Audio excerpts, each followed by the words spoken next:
Since being told about the diagnosis of MND and all of the breakdown of my body and how it'll gradually just shut down all of my muscle function, I won't be able to eat or drink on my own, won't be able to speak, won't be able to swallow. As a typical female, there was one thing that really started to bubble to the top of my mind. And I'm 45, still in the prime of my life, and still menstruating.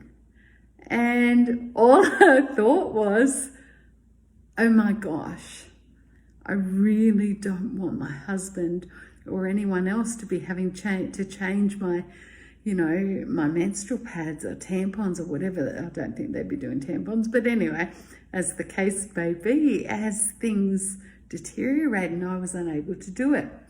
And some people might think that, 45, you probably don't have to worry about it, but they say you go off your mother with the whole going through menopause and the menstruation stopping. And, my dear mum, she didn't go through it until her 60s. So I've still got a long haul to go, really.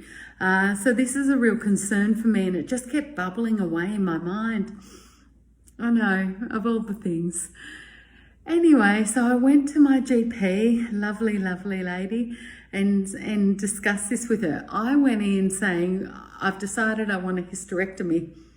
And she looked at me, and said, well, that's a bit extreme. And you might actually bring on early onset menopause. And then we got, as well as everything else going on with you, all of the, hormonal issues that come with that. You might have to be on hormone drugs and all the rest of it. And she suggested to me a thing called a Mirena. And I had no idea what this was. And went away, had to think about it, and then came back and said, sure. So I went in for this Mirena, which is, inserted inside us up into the cervix. And what it does is releases progesterone and you don't have a period. Well, that's not true. It's actually made for people who have very heavy periods, and it's meant to lighten it for them, not make it as, traumatic. But as I have a normal sort of one, they said it should really stop it. And so I went in for this thing, and of course, as per usual with everything with me, they bring in a trainee doctor to watch along. And any woman will tell you it's like a pap smear, basically, feet up in the stirrups, everything exposed. And they get in there, but the thing is they have to put it up in through the cervix. And I last had a child 15 years ago. That cervix is shut up shop. It's tight as tight can be. And they had to physically prise it open with a set of little forceps. And I have to tell you, it was a bit like the beginning of labour pains. And the poor nurse is next to me holding my hand going, breathe deep breaths. And we're doing that stupid breathing together. I'm going, trying to keep all calm and still for them.